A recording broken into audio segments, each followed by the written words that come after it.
Oke, Assalamualaikum warahmatullahi wabarakatuh. Eh, Teman-teman semua, peserta MBKM Unisula. Sorry ya, ini lama banget saya nggak update kabar. Kemarin Syawal ternyata sangat padat jadwalnya. Ini juga beberapa hari di kota kita sedang ada isu kesehatan tentang COVID-19 ya, sedikit banyak pengaruh juga ke jadwal kami di sini. Tapi alhamdulillah kami di sini semua sehat. Kami harapkan teman-teman juga sehat. Jadi semoga di sisa waktu eh, saya mendampingi teman-teman ini kita bisa intensifkan lagi obrolannya, sehingga mungkin nanti saya bisa sedikit banyak apa yang bisa saya lakukan mungkin bisa membantu teman-teman dalam menjalani programnya.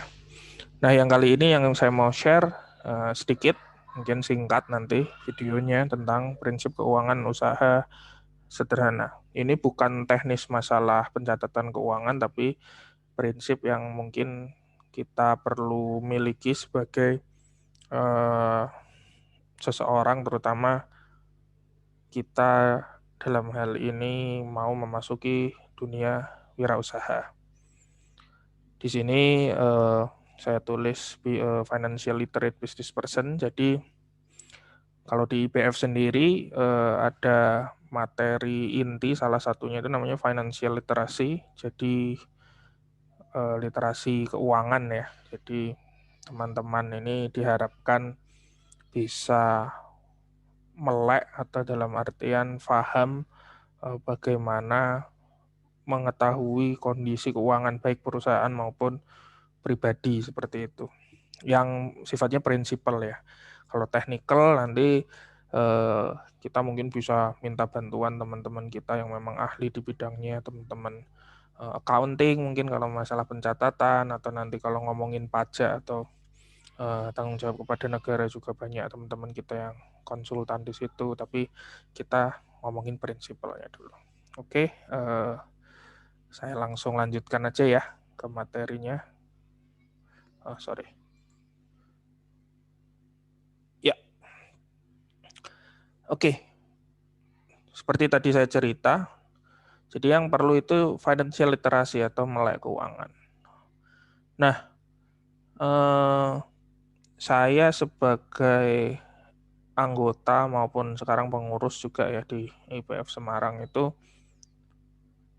katakanlah sangat sering mendapatkan kasus ya atau contoh di lapangan itu teman-teman atau saudara-saudara kita pengusaha itu biasanya datang untuk berkumpul itu sayangnya itu pasti punya punya masalah yang mereka bawa, tapi dalam artian masalah di sini kita anggap ini ya, maksudnya positif ya, istilahnya itu kan tantangan untuk naik kelas, tapi tidak sedikit juga yang masalahnya atau tantangan hidupnya itu tentang keuangan. Jadi eh, juga ada fakta di lapangan bahwa salah satu kenapa bisnis itu bangkrut itu bukan karena bisnisnya rugi, tapi sebenarnya karena cash-nya dia nggak pegang. Gimana ya menjelaskannya gampang ya? Katakanlah gini, ada suatu bisnis, katakanlah kalau teman-teman tahu bisnis-bisnis startup seperti Tokopedia, Bukalapak, itu kalau dicek laporan keuangannya mungkin dari pertama berdiri sampai sekarang dia belum cash flow positif alias belum untung, masih merugi gitu. Tapi kenapa mereka masih jaya sampai sekarang? Karena mereka masih pegang cash dari investasi-investasi yang mereka kumpulkan itu cash-nya masih ada. Jadi cash itu kayak kalau di tubuh itu seperti aliran darah gitu ya. Jadi istilahnya kalau cash-nya masih aman, insya Allah bisnisnya masih bisa jalan meskipun rugi. Nah, tapi kalau mereka kan menyebutnya ini rugi terencana dan terukur gitu. Ya, itu debatable ya. Ada teman-teman yang nggak setuju kayak bisnis kok yang direncanakan ruginya. Tapi ya teman-teman lihat sendiri mereka kalau di media kan mereka juga cukup cukup atau ya bukan di media ya, di pembahasan secara umum ya, ini adalah era baru di mana teman-teman yang terutama yang startup digital ini meskipun kadang mereka startingnya itu rugi atau secara keuangan itu nggak positif, tapi bisnis mereka bisa jalan. Itu suatu bisnis model yang perlu dibahas sendiri di pembahasan yang detail, tapi katakanlah itu salah satu contoh. Dua, misalnya ada satu perusahaan yang sebenarnya mereka sudah berjalan sekian tahun untung dan punya cadangan cash, katakanlah sekian puluh miliar gitu. Ketika mereka rugi berturut-turut dalam setahun karena pandemi gitu ya katakanlah, tapi total kerugiannya misalnya dalam setahun masih 2 miliar atau 3 miliar, kan mereka masih pegang sisanya 7 miliar. Mereka masih bisa jalan gitu. Posisinya bisnisnya rugi masih bisa jalan karena apa? Karena masih pegang cash untuk menjalankan bisnisnya. Mungkin mereka kenapa masih tetap dijalani ya ini karena kita juga mungkin sudah mengukur, oh rugi segini itu masih masuk akal sambil kita menata rencana-rencana lain untuk perbaikan, harapannya mungkin di tahun depan kita mulai untung lagi seperti itu. Jadi itulah pentingnya cash. Lah kebalikannya, kalau untung tapi nggak ada cash, apakah bisa bangkrut atau tutup? Bisa. Jadi katakanlah eh, ada suatu bisnis yang sebenarnya di atas kertas pencatatannya itu mereka untung. Untung misalnya penjualannya bagus, eh, karena penjualannya bagus, profit dari penjualan per produknya itu di total juga sudah banyak, tapi nggak punya cash. Loh kok bisa Mas? Ya bisa karena mungkin mereka menjualnya itu tempo atau di hutang. Jadi misalnya pembelinya beli sih tapi bayarnya entar gitu. Nah, misalnya ya bulan ini kita jual 1 juta produk yang per produknya itu untungnya 10.000. Berarti kan secara di atas kertas kan mereka harusnya untung 10 M dong. Tapi permasalahannya di bulan itu mereka tidak bisa menagih 10 M itu. Mereka baru dibayar sama pembelinya itu misalnya cuman 20%-nya cuman dapat 2 M katakanlah, tapi ternyata operasional mereka itu habis bulan itu misalnya 3 M untuk ngiklan, untuk apa dan sebagainya. Ya akhirnya meskipun secara teori dia profit, itu dia bisa gulung tikar juga gitu karena nggak megang cash. Karena ya gimana, masa karyawan kita bayar pakai janji. Jadi katakanlah, oh iya ini nanti bakal dibayar kok, tapi bulan depannya lagi lah. Apa karyawan mau gitu bertahan? Nah, kalau nggak ada karyawan, bisnis gimana berjalan seperti itu. Terus listrik apa kita bisa bayar pakai janji juga misalnya? Oh ini belum keluar uangnya gini ya, nggak bisa mungkin dalam waktu 1-2 bulan listriknya diputus, pabrik nggak bisa jalan misalnya, jadi nggak bisa produksi, bisa tutup juga. Jadi istilahnya gitu. Selain kita memastikan ada keuntungan profit, ya kemarin kan saya bilang kalau bikin bisnis pastikan profit ya. Nah selain itu ada yang lebih penting, profit itu harus ditranslate dalam bentuk cash. Intinya profit jangan cuma profit doang, nah, misalnya jualan-jualan doang tapi ngutangin gitu, nanti nggak bisa nagih, itu pahit juga. Teman-teman di sini juga beberapa ada yang merasakan seperti itu ya. Eh, ada beberapa tipe penjualannya yang tidak cash gitu. Nah itu tantangannya di situ. Jadi hati-hati juga. Oke. Nah masalah detail financial literacy itu sebenarnya ada materi IBF tentang itu. Nanti kalau memang ada kebutuhan dan waktu ya nanti kita bisa bahas secara detail. Tapi secara prinsip gitu dulu teman-teman. Nah dalam dalam hidup prinsip umumnya adalah kita itu sebisa mungkin memiliki aset.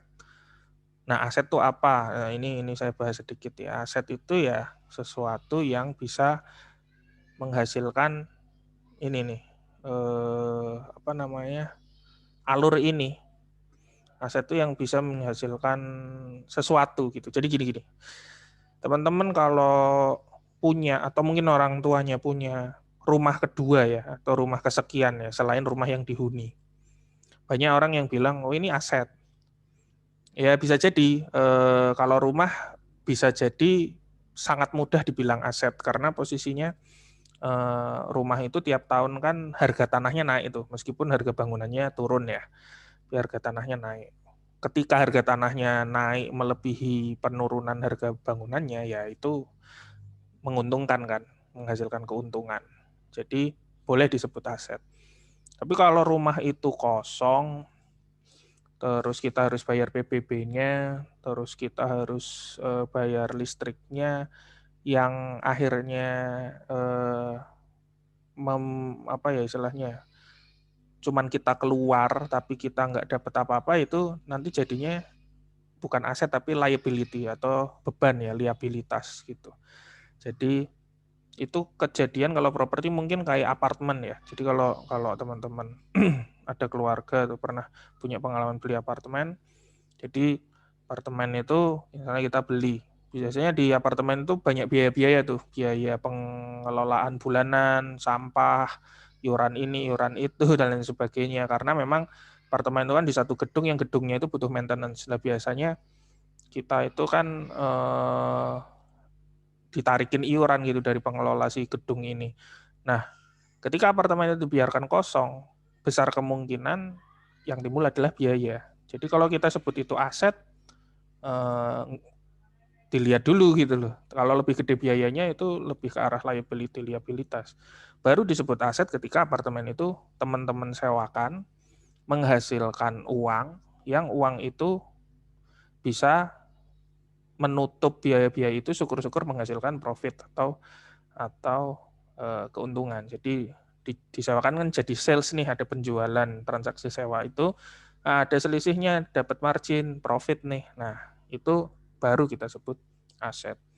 Jadi kadang ada yang beli mobil banyak nih, oh ini kan saya ngumpulin aset loh, belum tentu. Kalau mobil itu lebih parah lagi, mobil itu tiap tahun harganya turun, tiap tahun kena pajak, dia bertambah usang katakanlah gitu ya. Terus kalau nggak dipakai apa-apa ya cuma jadi beban doang. Kalau dipakai untuk pribadi ya bisa jadi itu ada apa ya, ada nilai gunanya ya, tapi kan dia tidak menghasilkan uang, kecuali mobil itu katakanlah oh mobilnya banyak tapi direntalkan, dia punya usaha rental mobil. Nah, itu mungkin bisa disebut aset gitu. Dan kembali lagi asetnya apakah produktif atau enggak ya kita lihat tadi, apakah hasil usaha dari mobil ini, yang mobil kedua ketiga ya, yang nggak kita pakai sendiri gitu ya, itu apakah hasilnya lebih gede dari biaya bulanannya. Kalau lebih gede ya itu baru kita bisa sebut aset. Makanya istilahnya, prinsipnya kita sebisa mungkin mencari aset produktif yang bisa menghasilkan sales dari aset, lalu alirannya itu ke sales dulu. Kita bisa jual sebagai apa nih gitu, kita bisa berdayakan sebagai apa sehingga menghasilkan penjualan atau transaksi. Dari transaksi itu diharapkan dapat profit. Nah, balik lagi, profit itu profit dulu, profit doang maksudnya, belum tentu cash. Nah, profit itu harus dipastikan jadi cash dulu. Ketika sudah di cash, itu sudah di tangan, itu sudah paling aman. Jadi istilahnya, oh ya ini alurnya sudah selesai gitu. Cash ini kita balik lagi nanti ke sini. Kita punya cash, misalnya kita tabung atau kita kumpulkan, kita carikan aset lagi yang produktif untuk dapat sales, dapat profit, dapat cash lagi ya. Jadi alurnya seperti itu ya untuk manajemen aset dan keuangan. Oke, next. Nah, ini prinsip paling simple dan mungkin saya encourage, saya dukung atau saya dorong teman-teman untuk segera lakukan. Beberapa teman-teman yang usahanya sudah jalan di grup ini, kemarin saya tanya juga, belum semua yang punya rekening terpisah antara rekening usaha dan rekening pribadi. Sebenarnya ini kan nggak terlalu susah ya, bikin 2 rekening.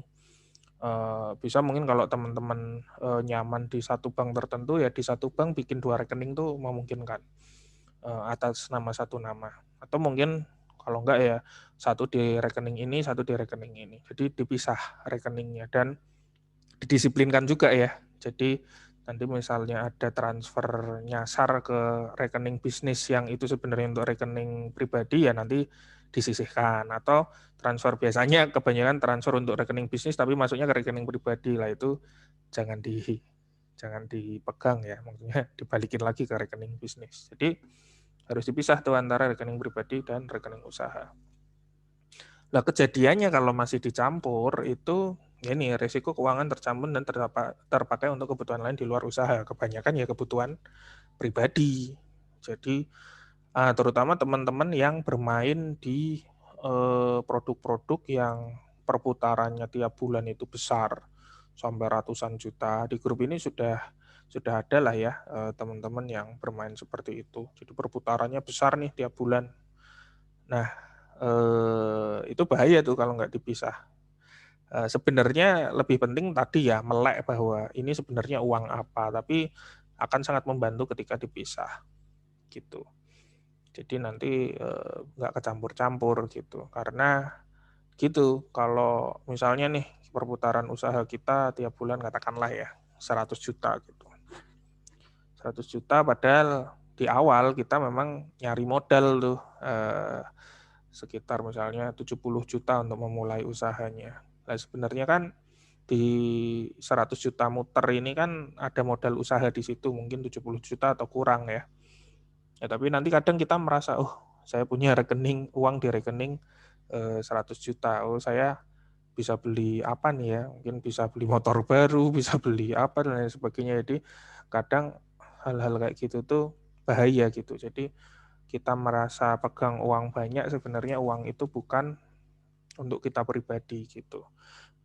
Apalagi modal itu misalnya kita dapat dari pihak luar seperti dari ya permodalan investasi atau dari orang tua atau dari apapun yang mungkin effortnya kita nggak merasakan gitu ya, merasakan mencarinya ya, tapi kan beda sama kalau kita benar-benar ngumpulin sendiri dikit demi sedikit, uang itu tuh kerasa bahwa itu hasil jerih payah kita. Tapi biasanya kalau di awal usaha ada kerjasama atau ada pihak luar yang membantu, nah ini ketika indisipliner itu bahaya banget. Jadi kerasanya bahwa kita pegang uang banyak padahal sebenarnya belum gitu. Nah, jadi nanti pengambilan keputusannya juga nggak fokus. Jadi kadang merasa uangnya banyak, terus daripada mungkin dia mikir, oh kadang tergoda sih. Jadi misalnya jualan baju nih. Sebenarnya dari 70 juta tadi, waktu masuk ke rekening 100 juta itu kan penambahannya 30 juta. Sebenarnya belum signifikan. Mungkin kan ada operasional yang harus dibayar, apa dan lain sebagainya, kayak gitu-gitu kan. Nah, tapi kalau ngerasa kayak, uangnya lagi ada nih. Mungkin gini, teman-teman. Jadi, modal 70 juta. Itu belum sempat masuk tuh ke rekening. Misalnya dari orang tua, ya masuk bentar, terus langsung buat belanja. Jadi kerasanya kan kayak, belum pernah kita punya pengalaman megang uang 70 juta kayak gitu. Tiba-tiba waktu laku nih dagangan, masuk ke rekening 100 juta. Wih, banyak juga ya. Oh ini berarti saya bisa nih beli misalnya jualan fashion tadi ya. Baju yang A, yang B, yang baru, yang model-model apa yang sebenarnya misalnya kita tes ke pasar sebenarnya belum tentu laku gitu. Nah, kadang nanti pengambilan keputusan contohnya seperti itu tuh bisa salah juga karena kita merasa punya uang lebih gitu padahal sebenarnya ya uangnya ya berkembang tapi nggak gede-gede amat.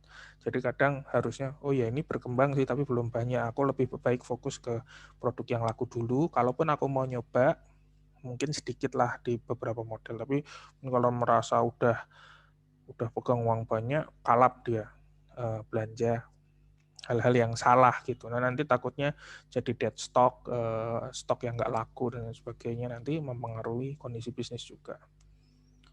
Terus kalau rekening dipisah juga bisa memisahkan fokus pikiran kita tentang bisnis misalnya. Kalau udah ada keuntungan misalnya dari sekian bulan diakumulasikan, terus modalnya berkembang ya. Kemarin aku punya 70, sekarang di rekening bisnis udah kepisah nih ya. Ada 150 juta atau 200, wah ini bisa dikembangin nih baru nih, mungkin aku bikin sesuatu yang baru, misalnya tadinya baju perempuan muslim, saya sekarang coba ke baju anak yang muslim kayak gitu.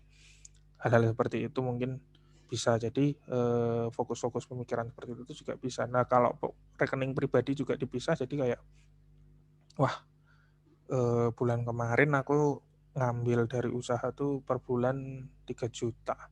Tapi kayaknya kok beberapa bulan terakhir 3 juta nggak cukup ya.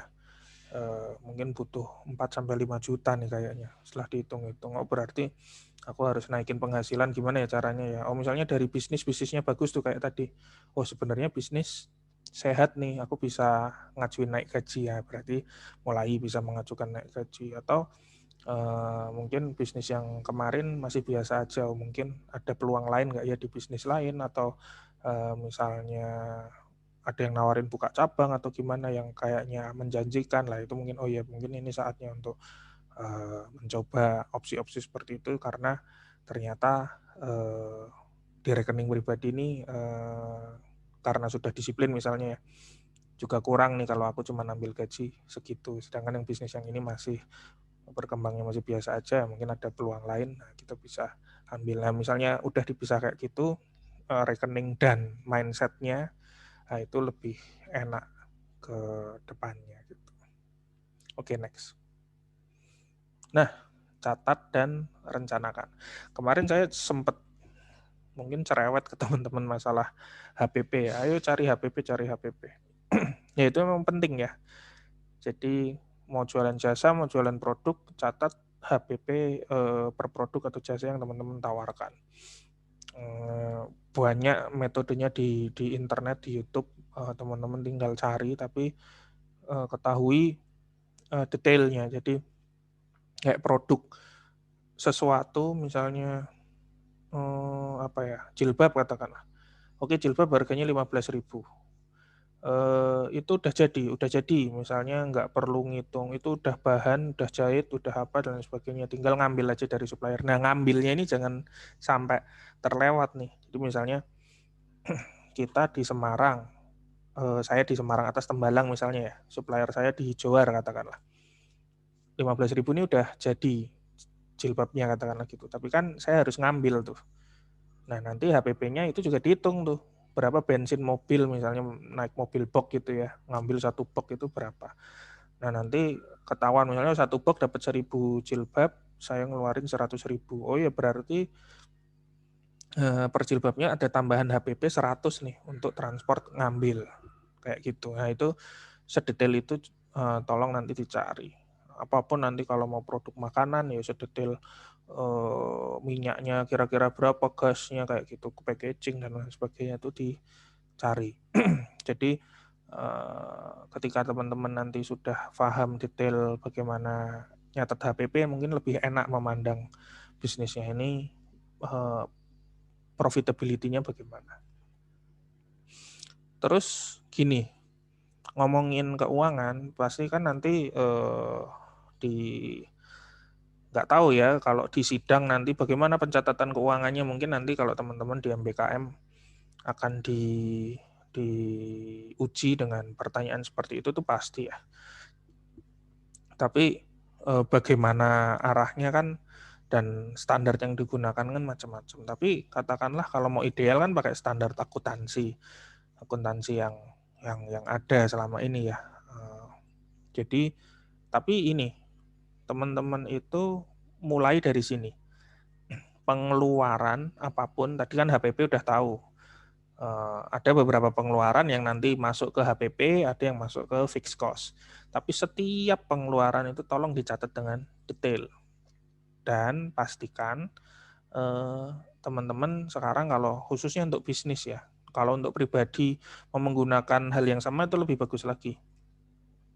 Setiap melakukan pengeluaran tuh ada bukti transaksinya, ada bukti pengeluarannya, misalnya kwitansi atau nota atau macam-macam lah. Jadi bensin misalnya, oh minta stroke, terutama untuk bisnis. Jadi nanti bisa dicatat dan catat.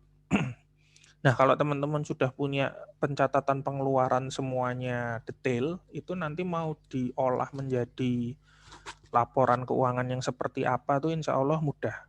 Tinggal kalau teman-teman punya teman di accounting, teman-teman yang akuntansi, Ya tinggal kasih aja datanya ke mereka. Nanti mereka bisa bikinin semuanya tuh dari misalnya laporan arus kas, laba rugi, neraca, sampai jurnal dan lain sebagainya itu insya Allah mereka bisa bikin. Ya pasti ada data-data tambahan seperti ada modal disetor enggak, ada modal ditarik enggak, bla bla bla segala macam. Tapi dan terutama juga pemasukan usahanya. Tapi kan biasanya gini, kalau pemasukan atau kalau di kita kan kayak kita melakukan penjualan atau apa kan selalu kita bikin pencatatan dong atau ngasih invoice atau ngasih bukti ini ke customer kan. Oh ini udah terjual. Ya tapi kadang kalau sederhana banget bisa aja enggak ya. Tapi kan istilahnya dari buku nota atau buku apa yang kita punya di toko itu kan kita bisa catat tuh pemasukan usaha atau barang apa aja yang kejual. Tapi yang bahaya itu kadang pengeluarannya. Jadi kadang ada pengeluaran yang nggak tercatat. Nah, itu yang juga coba didisiplinkan. Nanti masalah bentuknya seperti apa, sesederhana dari awalnya cuman laporan arus kas, uang masuk, uang keluar, debit kredit saldo gitu, sampai nanti mau dilanjutkan sampai yang laporan keuangan secara komprehensif, itu bisa selama datanya lengkap. Intinya kan nyawanya di data, teman-teman. Jadi datanya dicatat secara lengkap. Jadi itu yang kita disiplinkan dulu di awal. Punya buku, punya data, nah nanti didisiplinkan, nanti pelan-pelan dikembangkan itu laporannya. Jadi kalau laporannya udah bagus, sudah rapi, nanti enak. Kalau mau, ini bisa dikembangkan atau nyari investasi, kira-kira bagaimana hitungannya. Jadi kalau semuanya udah tercatat itu lebih enak gitu. Jadi dimulai dari sekarang tuh semuanya dicatat. Nah, untuk pribadi, teman-teman perlu perencanaan. Perencanaan itu seperti apa? Ya sebenarnya dari pencatatan tadi, teman-teman membuat semacam list. Dan nantinya juga membuat sedikit banyak perencanaan. Jadi misalnya habis nyatet nih, bulan ini butuh apa nih? Butuh pulsa, bensin, apa, dan lain sebagainya. Nah, nanti teman-teman kumpulin tuh per bulan, pribadi saya tuh membutuhkan berapa sih? Kalau kayak saya kasusnya sudah menikah, punya anak kan nanti pasti ada tambahan tuh. Misalnya eh, ya uang belanja istri, terus habis itu uang sekolah anak, susu, popok, dan lain sebagainya. Kalau teman-teman kan belum mungkin ya, tapi kan tetap ada pengeluaran itu misalnya ya bensin, pulsa, apa. Kalau bisa sedetail mungkin teman-teman. Jadilah orang yang ngulik kayak kira-kira aku keluar duit tuh di mana aja ya, dicatat. Nah juga kenapa butuh perencanaan? Karena ada pengeluaran yang sifatnya tahunan, tapi kalau gagal kita rencanakan secara bulanan, itu nanti akan kaget kita. Misalnya teman-teman udah punya motor lah, pasti semua punya motor ya. Tapi saya nggak tahu berapa dari teman-teman yang sudah mandiri mengelola motor atau kendaraannya. Atau mobil lah. Sedangkan mobil itu butuh perawatan atau motor. Secara katakanlah tahunan lah. Misalnya tahunan itu kalau ganti oli itu berapa kali, terus servis-servis yang jangka menengah berapa kali, yang agak gede berapa kali, terus pasti ada pajak ya, pajak kendaraan berapa kali. Biasanya kan dulu misalnya minta orang tua gitu kan, ini motor pajaknya nanti orang tua, kadang nggak cuma minta duitnya, kadang yang ngurusin orang tua juga gitu kan. Nah sekarang mungkin kalau sudah mau mandiri atau sudah mandiri dari kemarin udah bagus ya, berarti pajak apa dan lain sebagainya direncanakan. Nah, misalnya pajak itu kan tahunan teman-teman. Misalnya pajak motor atau mobilnya 1.200.000 setahun. Nah, kalau teman-teman nggak Anda rencanakan secara bulanan, nanti di bulan di mana jatuh tempo pajaknya itu kaget. Ada kebutuhan 1.200.000 ya. Nyari dari mana nih misalnya belum ada duitnya kan gitu. Tapi kalau teman-teman disiplin, iya masukin ke budget bulanan, nabung pajak kendaraan 100.000 kali 12 kan 1.200.000 itu pas. Nah itu nanti tercover. Misalnya gitu biaya untuk servis selama setahun itu kira-kira 2.400.000 misalnya. Berarti harus nabung sebulan 200.000 kayak gitu. Nah hal-hal kayak gitu tuh Dicatat aja teman-teman. Jadi nanti supaya teman-teman tahu apa yang perlu teman-teman lakukan. Juga nanti untuk rencana-rencana jangka panjang ya, kayak misalnya mau nikah, ngumpulin modal nikah. Ya nggak harus seluruhnya, kalau seluruhnya pusing kali ya di umur teman-teman. Saya juga dulu nggak berpikir seluruhnya, meskipun qadarullah ya pernikahan saya itu katakanlah hampir 80% itu dari usaha yang kami lakukan secara berdua ya, saya sama istri gitu. Tapi posisinya memang akan lebih baik kalau direncanakan. Jadi misalnya, oh nikah nih, ya minimal perlu uang berapa ya biar bisa nikah. Oh misalnya karena 50 juta, 50 juta kita lihat berapa tahun lagi ya saya mau nikah. Oh, mungkin 3 tahun lagi. Oh ya berarti per tahunnya kita butuh 15-an juta lah. Berarti sebulan 1 juta koma berapa kita bisa tabung untuk menikah. Katakanlah seperti itu. Tapi kan mungkin teman-teman juga nanti ada yang mungkin dibantu orang tua dan sebagainya. Tapi ketika punya keinginan seperti itu dan disiapkan itu lebih baik. Misalnya pengen umroh nih, oh umroh berapa sih? Oh, mungkin yang agak bagus 36 juta katakanlah gitu. Oh, ya udah mau berangkat berapa tahun lagi, pengen berangkat 3 tahun lagi, oh ya berarti sebulan nabung 1 juta supaya bisa umroh. Lah kalau sama istri berdua ya berarti nabungnya 2 juta kayak gitu. Jadi rencana-rencana seperti itu akan lebih enak ketika bisa dilakukan dan direncanakan. Terus miliki juga dana darurat. Jadi usahakan jangan terlalu heboh kalau melihat ada uang mengendap di rekening. Nah nanti ini dibiasakan ya. Jadi nggak semua orang punya kebiasaan ini, kan kadang tergantung bagaimana kita tumbuh dan besar. Saya juga dulu jujur aja kalau lihat uang nganggur dikit di rekening tuh gatel gitu. Rasanya pengen beli ini beli itu atau ngembangin usaha ini itu, tapi memang sebaiknya ada dana itu yang kita siapkan untuk dana darurat. Dana darurat, daruratnya untuk apa mas? Macam-macam. Jadi istilahnya itu teman-teman tata sendiri, tapi ya pasti untuk sesuatu yang darurat, karena hidup itu seperti itu teman-teman. Kadang kita lagi baik-baik aja, qadarullah Allah menggariskan misalnya, oh saudara kita ada yang kesulitan. Kalau kita punya dana ini, insya Allah kita juga enak gitu menjalani hidup sebagai makhluk sosial dan makhluk individu ya istilahnya.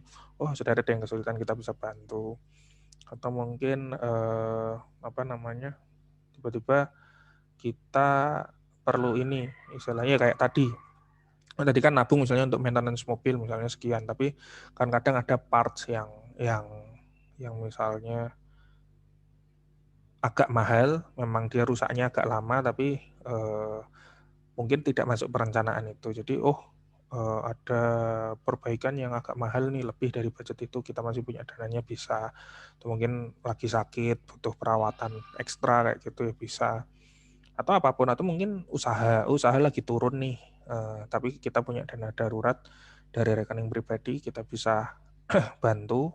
Atau si usaha ini juga sebenarnya kan harusnya punya cash juga ya, atau punya kas untuk menyelesaikan itu. Nah itu juga perlu ditata gitu, sehingga nanti ketika kita sudah punya mindset atau istilahnya juga punya kotak-kotak di mana oh ini untuk itu kita tidak gampang panas gitu kalau ngelihat di rekening ada duit segini juta nih, enak nih kayaknya, beli apa gitu. Nah itu kalau kalau kita sudah mulai mencatat dan merencanakan, kita lebih adem dan memutuskan hal-hal yang berkaitan dengan keuangan dan kehidupan kita sehari-hari itu lebih enak. Kita lanjut ya. Nah ini, tentukan dan batasi. Kemarin kan beberapa teman-teman saya juga bilang, bisa sih kamu nyari, keuntungan usaha itu 5 juta, ya sudah, berarti kan itu hak saya 5 juta. Tapi kalau saya menyarankan teman-teman ambil gaji dari usaha itu. Ya berapapun yang teman-teman nyaman. Lebih enak lagi karena teman-teman sudah melakukan step yang sebelumnya, sudah melakukan apa? Pencatatan dan perencanaan.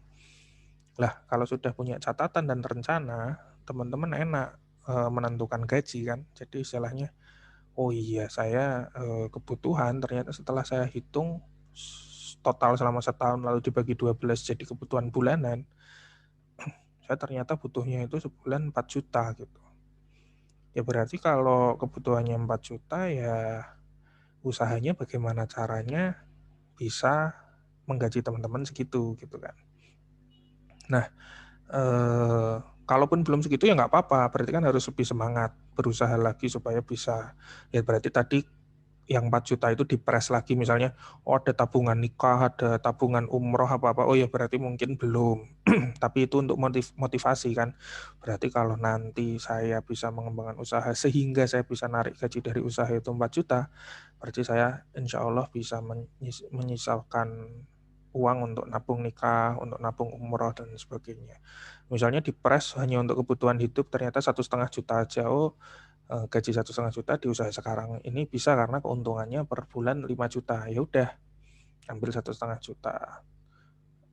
5 juta sebenarnya tadi diambil 4 juta juga bisa ya. Misalnya katakanlah gini lah, katakanlah usahanya baru 2,5 juta. Oh ya udah, ambil 1,5 juta. Yang 1 juta itu bisa untuk perputaran usaha, apa perputaran modal, maksudnya dimasukin balik ke modal untuk pengembangan usaha, kayak laba ditahan ya, istilahnya gitu ya.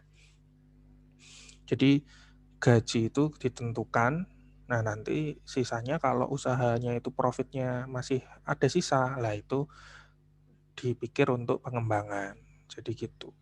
Jadi kalau tiba-tiba semua usaha, semua duit yang keluar dari usaha itu teman-teman ambil, nanti takutnya rasanya nggak akan pernah cukup gitu, karena nanti akan ada keputusan-keputusan yang istilahnya impulsif itu. Jadi bulan ini lagi naik nih usahanya, dari yang tadi profitnya 2,5 atau 3 juta jadi 15 juta. Tiba-tiba beli hal-hal yang nggak penting, jadi tiba-tiba beli sneakers, tiba-tiba beli tas mahal, tiba-tiba beli apa lah kayak gitu, yang nanti bahaya gitu untuk ke depannya.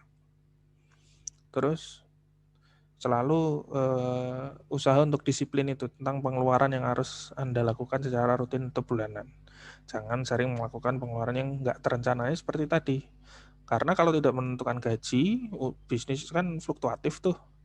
Nah, takutnya kalau lagi gede diambil semua terus dipakai meskipun udah dipisah-pisah nih rekeningnya, tapi habis itu secara secara pengelolaan uang di bisnis dan pribadi tidak disiplin karena tidak menentukan gaji, ya itu nanti takutnya tiba-tiba bisnis naik, beli something yang nggak penting, besoknya bisnisnya turun, repot gitu. Kita mau jual sneakers harganya berapa, susah juga mungkin ya. Atau jual eh, tas mahal juga istilahnya nanti repot juga. Jadi kalau udah mulai disiplin jadi enak istilahnya. Oh iya nih bisnis ada sisa segini, alhamdulillah simpen dulu. Eh, Nanti besok turun, oh iya alhamdulillah masih ada kas yang bisa dipakai untuk nutup kekurangannya karena lagi turun. Besok naik lagi alhamdulillah kasnya tambahin lagi, nah kayak gitu. Jadi istilahnya kalau udah disiplin gitu lebih enak. Nah di IPF itu ada prinsip yang satu kalimat gampang ngucapinnya susah melaksanakannya, menantang lah, itu yaitu hidup semurah mungkin.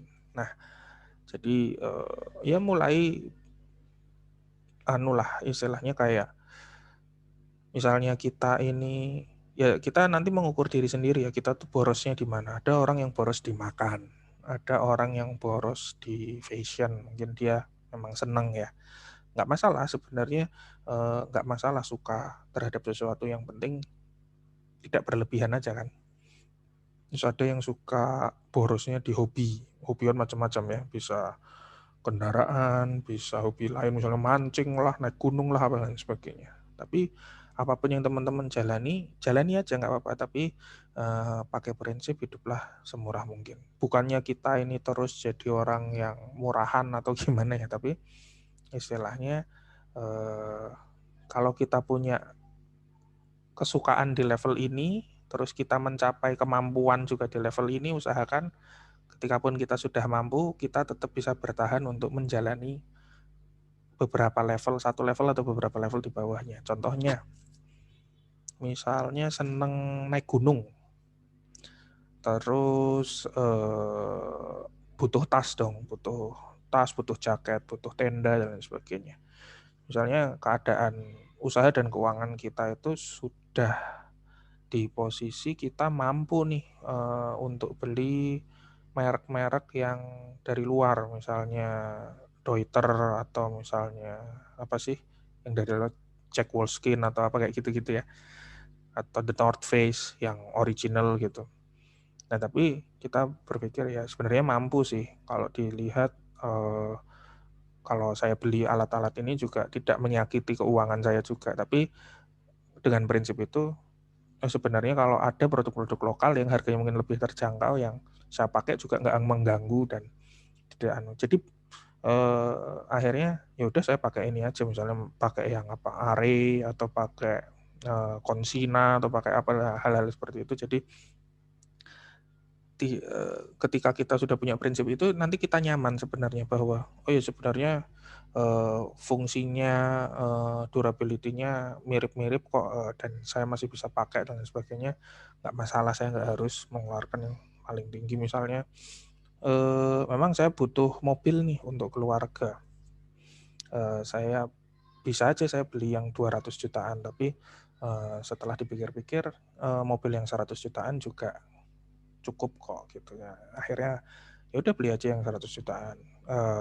Istilahnya mungkin cari yang operasionalnya irit, terus mungkin tapi kan itu monggo ya, balik lagi ke teman-teman. Saya pengennya yang aman nih, mobil yang aman ya kan ada beberapa tipe mobil yang oh ini aman karena ada airbag-nya dan sebagainya, atau mungkin brand pembuatnya atau kualitas pembuatannya juga lebih bagus, tapi mungkin teman-teman belinya yang bekas daripada yang baru karena mungkin yang bekas lebih terjangkau, meskipun ada konsekuensi perawatan kan nanti tinggal teknisnya bisa diurus gitu. Nah hal-hal seperti itu nanti kalau sudah jadi prinsip akan lebih enak juga untuk mengelola keuangan. Jadi rasanya nggak kepingin kayak oh lihat barang mahal pengen, lihat barang bagus pengen, lihat barang baru pengen. Nah jadi istilahnya prinsip itu coba pelan-pelan dilatih. Ini nasihat untuk diri saya sendiri juga ya istilahnya. Ini sebuah prinsip yang kita atau kami di IBF ini diajarkan dan kami sedang menerapkan dan masih selalu belajar untuk selalu menerapkan, karena ya gitu namanya manusia kan, di istilahnya sudah kodrat ya bahwa kita itu mencintai harta dan sebagainya, itu sudah kodrat. Makanya kita melatih diri itu untuk mengontrol, membatasi. Lalu ya itu prinsipnya rezeki dari Allah itu sangat cukup untuk hidup kita. Kan itu sudah apa ya? Sudah hukum Allah ya. Eh, rezeki itu sudah dijamin gitu. Nah, tapi untuk biaya hidup tuh pasti cukup. Itu sudah yakin lah, pasti cukup. Tapi untuk membiayai gaya hidup, nah itu belum tentu. Jadi yang bahaya dari semuanya sebenarnya kehidupan manusia maupun baik usaha atau enggak, apalagi mungkin di dunia usaha ya, karena mungkin di budaya kita itu namanya orang usaha itu kan kalau sudah terlihat hasilnya itu kan orang mengapresiasinya mungkin di lingkungan sosial itu kan lebih ya, jadi kayak oh lihat tuh usaha sendiri bla bla bla segala macam. Jadi kadang itu kok apa ya, omongan uang kalau bahasa Jawa ya, atau omongan orang tuh bisa berpengaruh banget gitu. Jadi kayaknya ingin tampil lebih di hadapan orang dan lain sebagainya, itu yang bahaya. Jadi jebakan gaya hidup ya teman-teman. Ya kayak teman-teman yang usaha properti mungkin ya. Alasannya kan oh untuk survei lahan Pak, kan masa mobilnya yang istilahnya mobilnya yang kecil atau apa ya, minimal saya pakai Fortuner lah atau Pajero Sport lah gitu, supaya kalau lihat tanah ini tuh cocok kan, dia tinggi gitu ya, mobilnya untuk menerjang medan yang belum yang masih mentah itu masih bisa ya untuk survei-survei. Padahal ya sebenarnya kalau digali lebih dalam ya sebenarnya mungkin nggak semua ya, saya bilang nggak semua. Mungkin ada beberapa ya cuman keracunan gaya hidup aja gitu loh. Sebenarnya kalau ngomongin mobil yang tinggi dan aman kan banyak juga gitu loh. Yang istilahnya opsi lain mungkin yang lebih murah ataupun yang lebih anu. Cuman kan kadang wah kurang gagah, kurang terlihat sukses. Nah, itu biasanya yang bahaya gitu.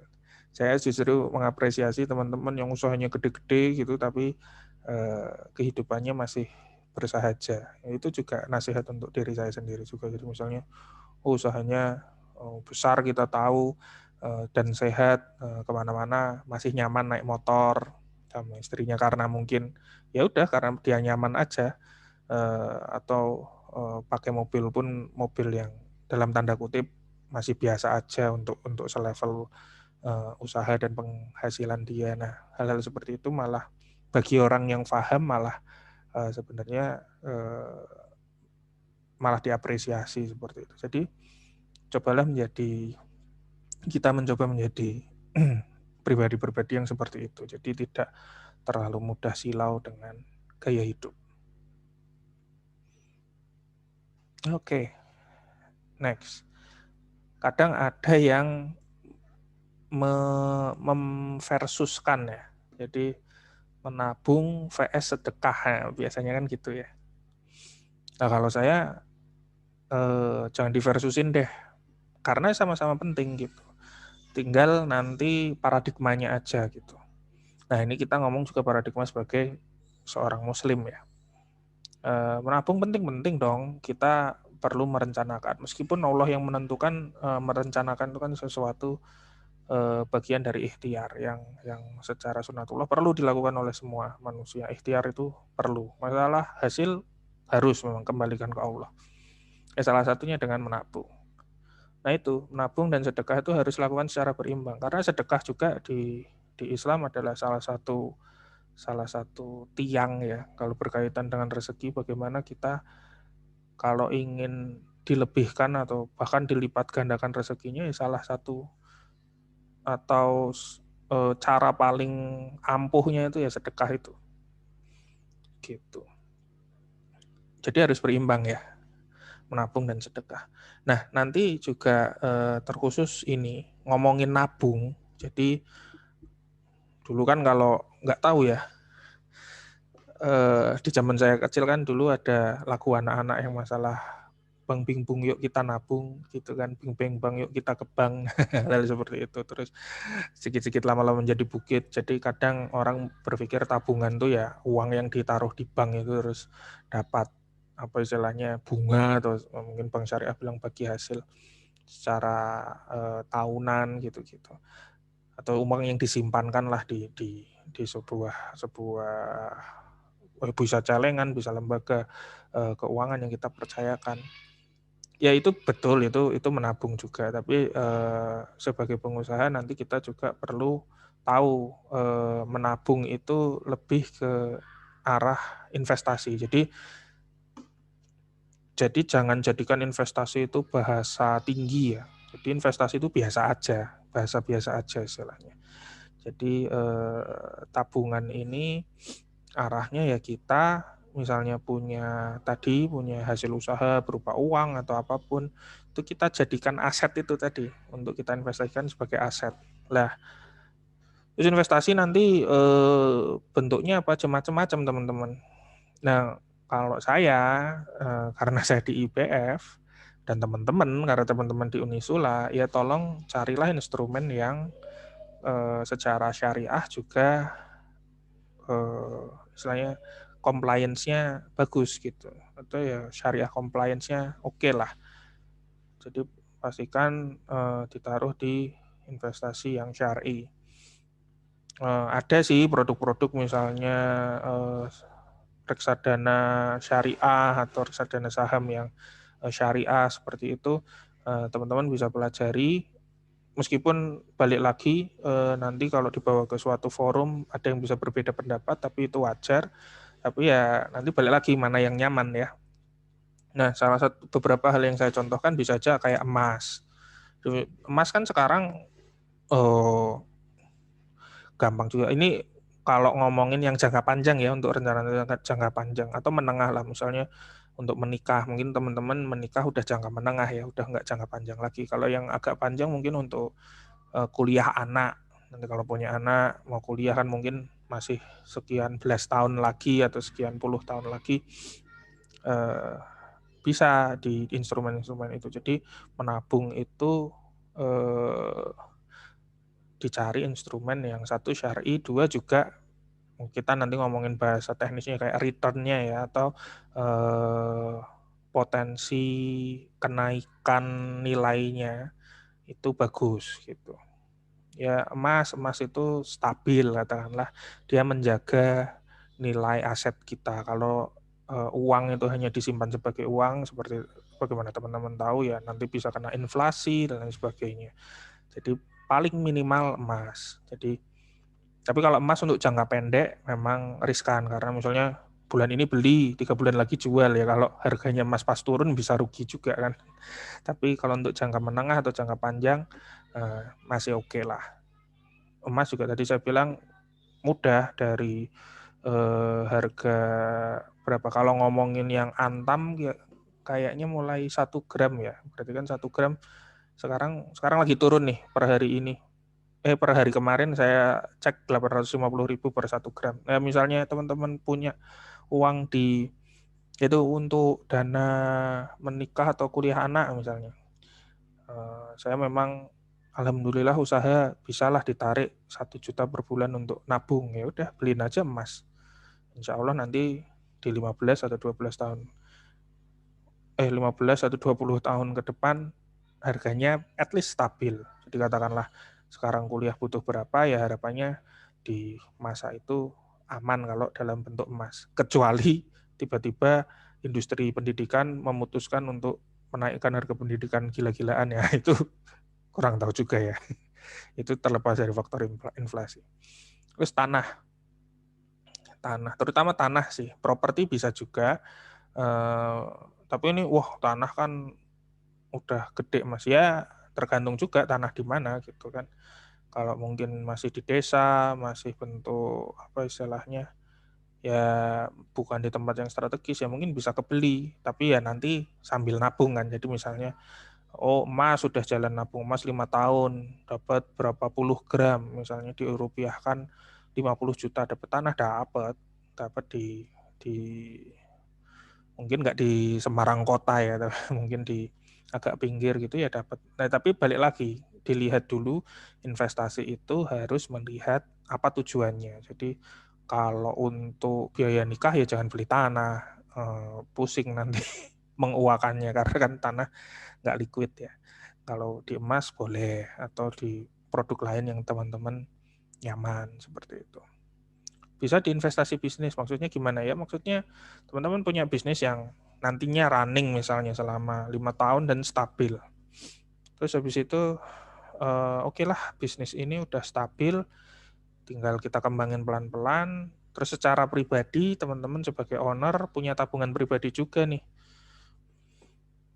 Terus ada teman lain yang punya bisnis lain, misalnya apa yang mungkin bisa teman-teman bantu modalnya apa dan lain sebagainya, atau teman-teman punya ide baru untuk mengembangkan bisnis. Nah, itu diinvestasikan di situ. Jadi mengembangkan bisnis yang teman-teman tahu ya, terukur ya istilahnya, itu juga nanti membantu untuk menaikkan penghasilan, untuk mungkin rencana jangka panjang dan lain sebagainya. Cuman memang bisnis ini high risk ya, tapi high return juga harusnya kayak gitu. Resikonya tinggi bisnis kan, kalau ada apa-apa ya resikonya tutup, bisa rugi juga gitu kan.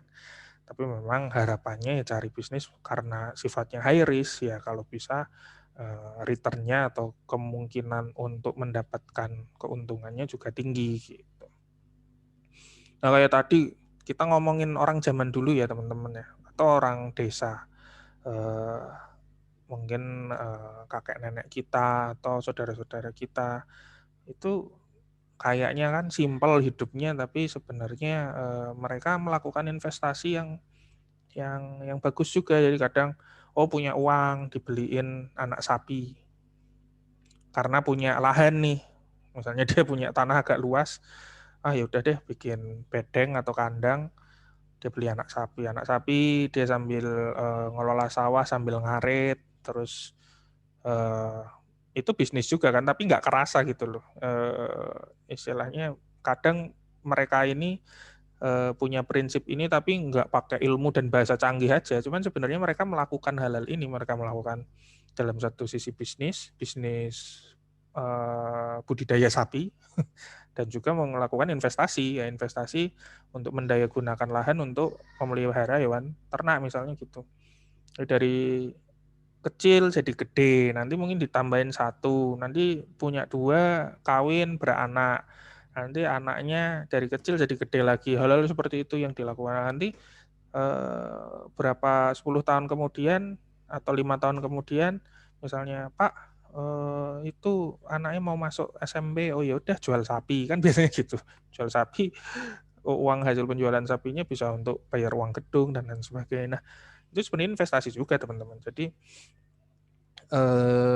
hal-hal seperti itu juga nanti ya, tapi sambil dipelajari ya, istilahnya itu juga ada ilmunya dan kalau sembarangan juga bisa meleset juga. Tapi kalau teman-teman memahami ilmunya, bagus tuh, nanti bisa buat opsi. Jadi misalnya atau kebun, misalnya ditanemin, udah punya tanah nih, terus daripada nganggur, cuman bayar PBB-nya ya kan, terus belum punya dana untuk membangun, udah deh tanemin misalnya jangka panjang ya, tanemin misalnya kayu jati atau sengon yang mungkin, tapi ini mungkin teman-teman juga harus cari tahu ya, dia mulai bagus usia, maksudnya usia panennya itu berapa tahun. Kalau teman-teman rencananya 3 tahun tapi kayunya itu baru bisa panen 10 tahun ya konyol juga. Jadi misalnya oh ini untuk rencana 10 tahun benar kok Mas. Oh ya udah tanemin kayu tertentu misalnya sengon. Bisa 10 tahun lagi bisa dipanen. Nggak kerasa nanti 10 tahun lagi bisa dipanen dan tanahnya harus benar-benar 10 tahun itu betah ya untuk ditanemin sengon tuh. Tiba-tiba nanti mau dijual lagi, tapi dijual pun kan nggak apa-apa. Jadi nanti misalnya 5 tahun butuh tiba-tiba nikah dan kok ngobrol sama istri, kita umroh yuk gitu. Berdua, oh iya aku punya tanah tuh. Nah, tanahnya ada sengonnya tuh. Nah, sengonnya itu kan bisa menaikkan harga tanah juga bagi orang yang tepat ya, yang mau beli misalnya. Ada orang yang beli, Pak ini, dan orangnya juga nggak kesusu mau dibuat rumah atau apa, memang pengen beli tanah aja untuk nabung. Oh ada sengonnya, ya udah berarti sengonnya ada harganya juga gitu. Jadi hal-hal seperti itu bisa dilakukan. Kenapa saya nggak bahas yang canggih-canggih seperti sukuk atau obligasi atau reksadana, saham, atau sekarang yang lagi heboh apa, cryptocurrency atau apa, karena balik lagi saya menekankan carilah jalan yang syar'i, bukan berarti itu sepenuhnya nggak syar'i ya, tapi kan lebih apa ya, lebih kita perlu menelaah lagi metode-metode atau instrumen-instrumen itu untuk sisi halal dan kesyariahannya kita juga perlu teliti lagi gitu. Kalau teman-teman sudah teliti dan oke, dan masuk sesuai rencana penggunaan teman-teman, oke, lakukan, nggak masalah. Tapi kenapa saya memberikan contoh-contoh ini, ya contoh-contoh ini mungkin lebih dekat ya, juga belum menjamin syar'i juga, tergantung lah. Kalau tanah, terus beli tanahnya nyicil dalam tanda kutip menggunakan pinjaman yang ribawi ya bahaya juga gitu loh. Jadi untuk tinjauan kesyariahannya. Tapi kalau tanahnya didapatkan dari nabung emas selama sekian tahun terus dialihkan ke tanah, nah itu lain cerita. Bisa jadi aman itu secara syariah kayak gitu. Dan itu sambil belajar lah teman-teman. Saya juga ini nasihat untuk diri sendiri juga. Saya juga sambil belajar melihat opsi-opsi apa saja yang tersedia di luar sana untuk dilakukan atau mungkin dibagikan ke kita semua. Nah, masuk ke sedekah. Selalu sediakan budget sedekah teman-teman untuk untuk apa? Mulai dari sekarang ya. Ya untuk ini, untuk sebenarnya kan itu bukti ya. Jadi bukti bahwa iman kita kepada Allah, dan juga Allah juga menjanjikan ya sedekah itu kan tidak mengurangi harta, istilahnya malah insya Allah Allah akan menambah banyak manfaat baik di dunia maupun di akhirat atas dasar amal sedekah yang kita lakukan. Selama itu ikhlas, selama itu kita benar-benar mengharap ridho Allah, insya Allah Allah mudahkan kan gitu. Nah, seiring berkembangnya usaha, kalau bisa ya budgetnya ditambahin. Jadi kayak usaha profit 10 juta, teman-teman gajian 5 juta cukup untuk sebulan. Tiba-tiba, bukan tiba-tiba ya, nggak ada yang tiba-tiba ya, qadarullah. Maaf, ini saya juga sedang berlatih untuk menyusun tata bahasa ini, supaya juga aman lah ya. Jadi maksudnya qadarullah, Allah memberikan izin untuk naik nih dari 10 juta ke 20 juta tahun berikutnya. Teman-teman hidup 5 juta di tahun itu masih cukup. Ya naikkan budget yang lain. Naikkan budget sedekahnya terutama. Sedekahnya tadinya sebulan 1 juta, ya udah lebihan 10 juta nih kok. Naikkan sesuai yang teman-teman nyaman. Apakah ada angkanya yang baku? Ya nggak ada. Nanti kan teman-teman bisa mencari ilmu dari banyak guru yang tersedia ya di sekitar kita, dan balik lagi menyamankan. Kalau nyaman dengan sedekah yang besar-besar ya alhamdulillah. Tapi ketika sedekah besar ya kita imannya juga harus kita imbangi ya, istilahnya jangan nanti nyesel ngeluarin duit gede habis itu ada sesuatu nanti mudah goyang seperti itu aja. Tapi ya itu pelan-pelan dilatih dan kalau bisa digede. Karena saya juga pernah ada satu dari sekian contoh masalah kasus sedekah, kan ada dulu sahabat yang punya kebun kurma itu bersebelahan, dua sahabat Rasul, dan yang satunya dia di musim kering itu ya, di musim kering lalu ada awan hitam yang tiba-tiba muncul, ya qadarullah muncul gitu, dan ada suara dari langit gitu yang